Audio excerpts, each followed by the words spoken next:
Ayan, so guys, kumusta po kayong lahat? Oh my goodness, halos mawalan ako ng boses sa pagod. Ayan, after nung Pasko, so sobrang busy simula nung 22 hanggang ngayon actually walang time para mag-vlog, walang time para mag-edit or wala talagang time. So, konting update lang kung ano yung nangyayari dito. Like, o kaya kung anong nangyayari okay nung 23 busy ako kasi nagluto ako ng lumpiang Shanghai at saka ng pancit bihon para sa 15 katao to 20. Nung 24 ng gabi, nagluto naman ako ng 30 to 40 persons. So, puro yung Shanghai tsaka pancit bihon. Tapos 25th ganun ulit. So, ayun, pagod, black that. Ayun. Ang first experience ko is that kapag Pasko dito, ang 24, family ng gayong pupunta, tapos sa 25 pupunta naman yung girl sa family namin. So, kasama na yung mga relatives. So, napakarami. That's why nagluto ako ng 30 hanggang 40 katao. Ganun. So, tapos puro chika. Ganun. Like, iba sa Pilipinas kasi may kantahan, may inuman, masaya dito. Very quiet, very different. Yeah, malayong malayo. Kasi masasabi ko talaga na Pasko sa Pilipinas ay napakasaya, very festive, and yun nga, kahit wala kang handa, I guess, dyan sa Pinas, basta may kapitbahay ka lang na maingay at masaya, masaya ka na rin dito. Parang quiet, very quiet. Pero it is also a Merry Christmas. Pero yun nga, nothing compares like celebration in the Philippines. So, ano pa ba? Like, puro ah, chika-chika lang, usap-usap. So, para sa akin medyo boring. Ganun. Sa atin, hindi.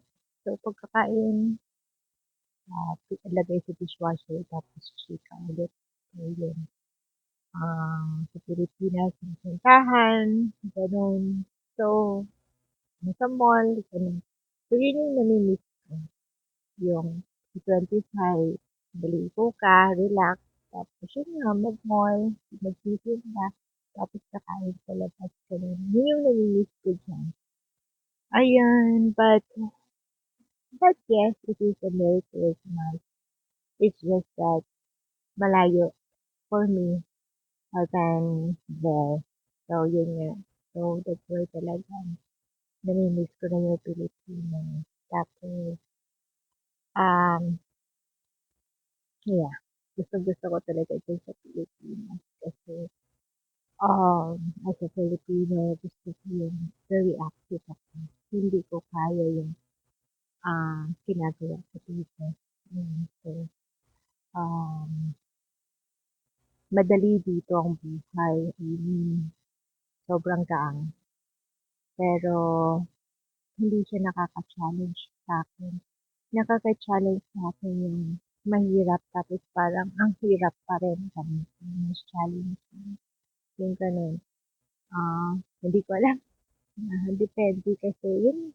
Hindi ko alam sa mga nararamdaman ng iba. Pero based lang siya sa akin. So, yun. Gusto ko talaga siya kasi lalo na dito ngayon may ayos. Hindi para sa akin yung lugar na to. So, yun lang. So, sa mga susunod na araw, busy ulit talaga ako kasi nagluluto ulit din. Lumpiang Shanghai, saka pancit bihon. Yan, hindi sila nagsasawa. Ayun. Kaya, yun. So, magkikita tayo perhaps. Hindi ko alam. Pero, I really wanted na upload araw-araw sana, kaso hindi ko kaya kasi sobrang busy dito. Tapos sobrang pagod na rin ako, tapos wala na rin time to edit, ganun. So, but everyone, I want to thank, yes, I want to thank everyone for liking our videos and watching our videos and for subscribing. Highly appreciated. And ayun, sana nakatulong ako para, yun nga, para ah, makapag-isip kayo kung gusto niyo bang mag-venture dito or not. Pero masasabi kong kung gusto niyo talagang magtrabaho sa ibang bansa, isa 'to sa piliin niyo basta handa lang kayo sa income. Napakaganda talaga ng benefits dito at gagaang talaga yung buhay niyo, yung masarap talaga siya, ayun. So, yun lang and, manibagong taon in advance sa ating lahat at God bless you all, ayun. Till next time, okay? Bye!